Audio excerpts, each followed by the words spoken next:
कहवा के सुंदरी बेलिया गमाही गमा गमा केला अरे कहवा के काला भवरवा तरतिया हेरा खेल अंजनपुर के सुंदरी बेलिया गमा गमा गमा केल अरे अंजनपुर के काला भावरा आया दिया रत्य गुजरेल चिठिया जे लिखे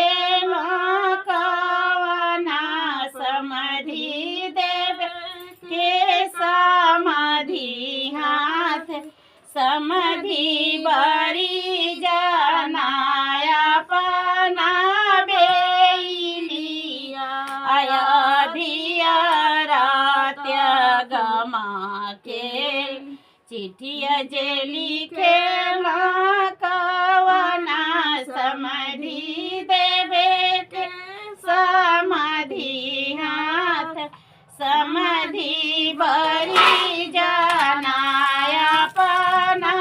भावरा आधिया राती गुजरेला समाधि बरी जनाया पना भावरा आधिया राती गुजरे सुन कसिनरावा गढ़ई बोरू पही के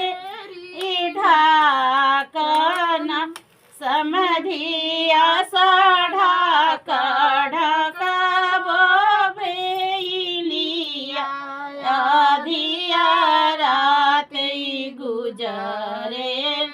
सोना के खूटा